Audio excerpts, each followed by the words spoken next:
Hi, everybody. Pat Jones here, pastor of Eastern Hills Church. This is my wife, Pam. I've been thinking a lot about the grace of God and how amazing His grace is in our life.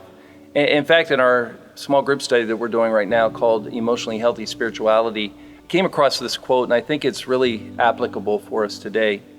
Our culture routinely interprets losses as alien invasions that interrupt our, quote, normal lives. And we numb our pain through denial or blaming or sometimes isolation in some ways. And I believe that's really true. And yet, about a year ago, God in His grace put upon our heart the theme of us being points of light in our community. So each of us in our neighborhoods can serve as people that are sharing hope in the midst of times that people face that are inconvenient or interrupting their normal lives. How's that work for us today? Well, I'm sure many of you have heard by now that the governor is calling a ban on all gatherings that are really more than 250 people. He's even asking that where there are seating capacities in buildings of 500 or more, that we cut that by 50%. What that means for us is that we will not, while this ban is in place, and we want to honor those in authority over us according to Romans 13, it means that we will not be able to have our Saturday evening or Sunday morning gatherings, our worship gatherings. What's that mean for you?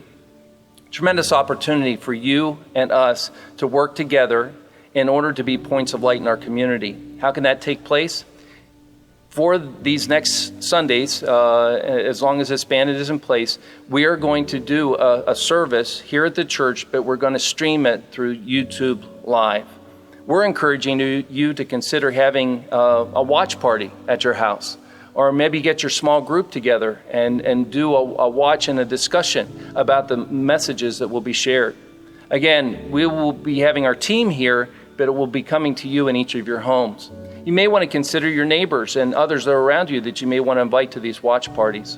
I want to be very clear that our gatherings on Saturday night and Sunday morning are the only things that are not going to be happening as they have.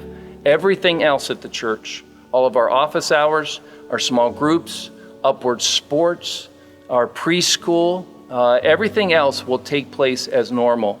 It'll just be our worship gatherings that will not be able to happen as long as this ban is in place. So we really encourage you to see this as a tremendous missional opportunity. It's a way that we can be points of light. It's also a time where we, as people of hope, can make sure that we're checking on our neighbors, especially those that are in the high-risk categories, the elderly and the very young, and to make sure that they're okay. We can be praying for everybody that is impacted by this.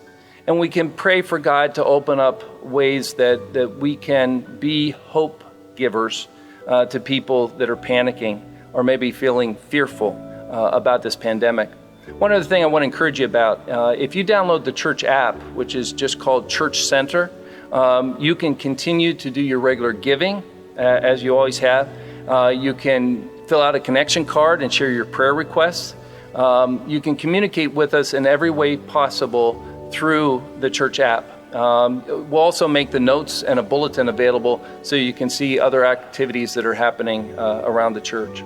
So again, rather than seeing this as an interruption, let's see it as an opportunity and just see what God does with it as we provide hope to a culture, a community that is feeling some fear out of this pandemic. We praise God for you, and we look forward for what God is going to do in these days and in the days ahead.